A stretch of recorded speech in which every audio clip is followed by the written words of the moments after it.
Can the Dallas Cowboys actually win 3 games in a row?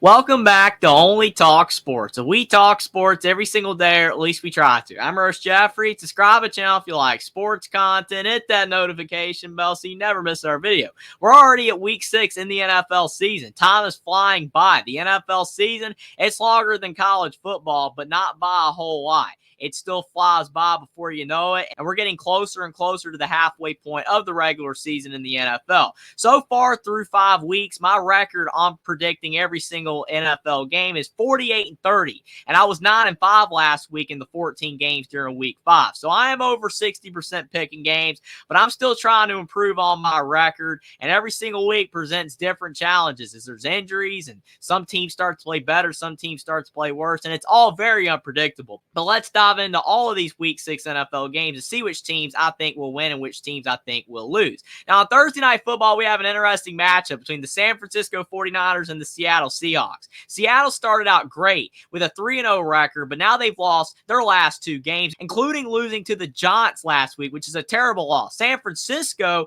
they lost to the Arizona Cardinals last week, so both teams had an embarrassing loss. San Francisco is barely favored in this game, but it's at Seattle. This is a very tough game to predict because both teams are starting to trend in the wrong direction. I think Brock Purdy is still a solid quarterback, but with some of the injuries that San Francisco is having, their offense just isn't as good. In Seattle with Geno Smith, he still has too much talent to be playing as rough as he does at times. I think he is a good quarterback, but every now and then he just has a stinker of a game. I do think that San Francisco, for some reason, is going to bounce back and knock off Seattle 21-20 on the road, but that's not going to be an easy game for them.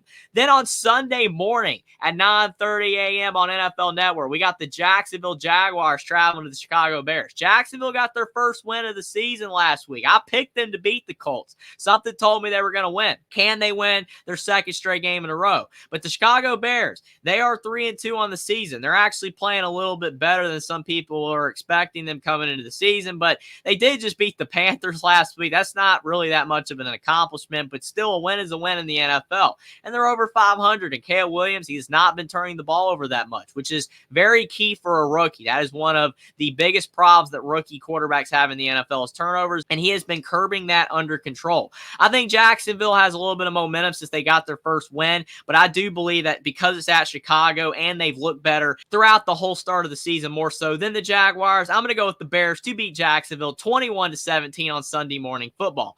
Then on Sunday afternoon, we got the Arizona Cardinals traveling to the Green Bay Packers. Arizona's 2-3, Green Bay is 3-2. Arizona's been kind of a surprise. They have a couple solid wins this season, including beating San Francisco last week. Whereas Green Bay, they had the injury to Jordan Love, which was tough for them, but Malik Willis came in and played very well. Well, now Jordan Love's back off of his injury, and he had a good week last week. So I like Green Bay's offense. They can run the ball. They have a solid passing game. I think Kyler Murray is bringing some juice to the Arizona offense. But at the end of the day, I do believe that Green Bay has enough momentum, and it's on their own field, that they're going to knock off Arizona 24-20. Then we got the Indianapolis Colts traveling to the Tennessee Titans. The Colts are 2-3, and the Titans are 1-3.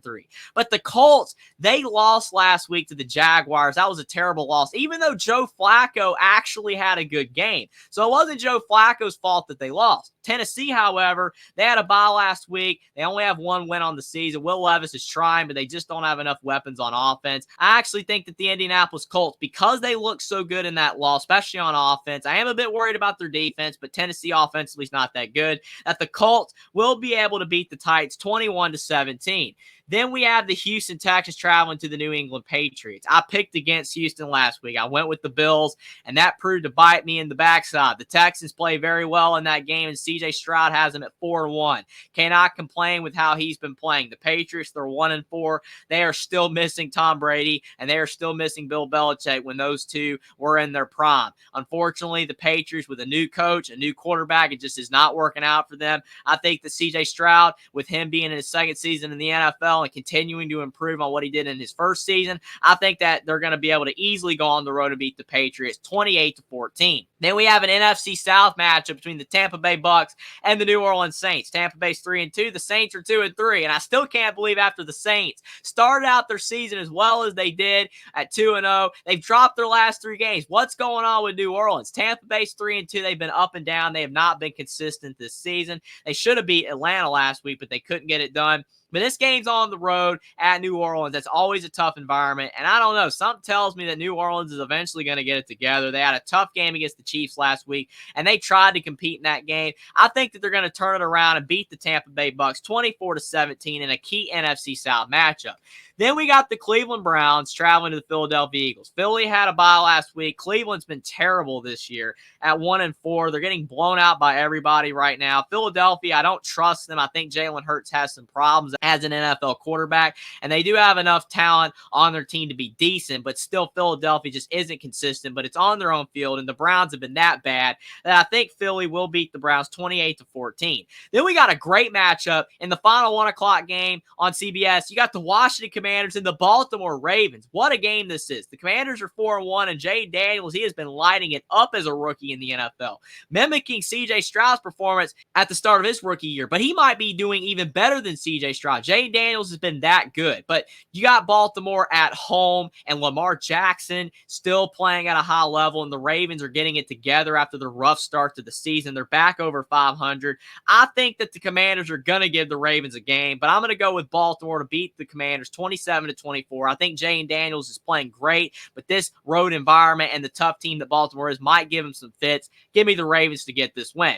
Then in the first 4 o'clock game on Sunday, we got the Los Angeles Chargers traveling to the Denver Broncos. The Chargers are 2-2, and the Broncos are 3-2. You got to give credit where credit's due. Bo Nix has been playing pretty well. I know they haven't really been beating that many great teams, but Denver still is getting the job done, and they're playing a whole lot better this season. Los Angeles, though, coming off a bye, I think that Herbert and Harbaugh is going to be a good tandem eventually, but there's still a lot of growing pains. I was tempted to go with the Chargers coming off a bye, and I do think that overall they might be a little bit better of a team than the Broncos, but I like the way Denver's playing, and Bo Nix's confidence is growing by the week. I'm going to go with Denver to beat the Chargers 20-17. Then we have the Pittsburgh Steelers traveling to the Las Vegas Raiders. Pittsburgh lost to the Dallas Cowboys. You don't want to lose to the Dallas Cowboys. That always frustrates any fan base. The Raiders, though, they've been horrible the last couple weeks. They're starting to get blown out, and Antonio Pierce's job security is not looking so good right now. I do believe that Pittsburgh's offense is kind of mid, even though Justin Fields has improved as a passer. It still isn't a great offense, though, but it is getting better. Whereas Las Vegas, they just have problems no matter who's at quarterback or what's going on with their team. Even though it's on the road, I think that the Steelers are going to squeak out a 17-14 win at the Raiders. Then we got maybe the game of the week in the NFL. You know Tom Brady's going to be commentating this one. The Detroit Lions travel to the Dallas Cowboys. Detroit's 3-1. Dallas is 3-2. Dallas is back over 500, and they've won their last 2 games. But they are not consistent, man. Every time you start to back Dallas, you're like, man, they're starting to play better. They're starting to be consistent. They drop a game. And Detroit's a tough team to play, and they're coming off a bye. Dan Campbell, Jared Goff, still playing at a high level. I do believe that the Detroit Lions are going to be hungry to knock off America's team. It's going to be a very tough game. It's always tough on the road, but for whatever reason, Dallas has actually been looking better on the road versus being in Jerry World. I don't know if it's just the pressure of playing in Jerry World, but they've been struggling at home. Give me the Detroit Lions to beat the Dallas Cowboys 27-24 and possibly the game of the week. Then we have the Atlanta Falcons and the Carolina Panthers and the other NFC South matchup. Atlanta's 3-2. The Panthers are 1-4. The Panthers gave me hope, man. They won that game against the Las Vegas Raiders, and I'm like, you know what? With Andy Dalton, he's the answer. I think that they're going to do a little bit better this season, even though it's not going to be the long-term answer for the Panthers. Andy Dalton would be just a short-term gap to have a little bit of success. That's not the case. Andy Dalton's trying, but the team just is really that bad. They just don't have enough talent. Their O-line stinks. Chuba Hubbard's actually a decent back, but it's just not enough. I think that the Carolina Panthers might be competitive since Atlanta's not a great team at times, but Atlanta did build some key momentum beating the Bucs last week. Give me Atlanta to knock off the Panthers 21-14. Then on Sunday Night Football, we got the Cincinnati Bengals traveling to the New York Giants. Cincinnati's 1-4 and the Giants are 2-3. I don't really think anybody had on their bingo card when these two teams met that the Giants would have a better record, but here we are. But the Bengals are still favored to win. win. Joe Burrow, Jamar Chase is a great tandem. The Bengals haven't really looked all that good, especially on defense. But the Giants, even though they got a big win against Seattle this past week, they still have a lot of problems on offense. It is at home, but Cincinnati, something just still tell me they're eventually going to find a spark. They're eventually going to get it together, but they haven't really showed it so far. So maybe it's a shot in the dark, but I'm going to go with the Cincinnati Bengals to beat the New York Giants on Sunday Night Football, 21-20. Then in the final Week 6 game on Monday Night Football, we got the Buffalo Bills traveling to the New York Jets. The head coach for the Jets, Robert Saleh, just got fired, and Aaron Rodgers is to blame according to a lot of people. I don't know about all that, but with the Jets coach being fired, there's a lot of turmoil going on with New York, and a lot of times when a coach gets fired, two things can happen. Either the team bounces back, starts to play better, or the team just folds and plays a lot worse. Aaron Rodgers has been very turnover prone, but a lot of people are saying that maybe he was doing it on purpose. Again, I cannot attest to that, but the Bills, they just are coming off a loss that they really shouldn't have had to the Houston Texans. They had that game, but they ended up blowing it in the end. That was a great game, however, and still the Bills are a really talented team. Josh Allen, though, is banged up.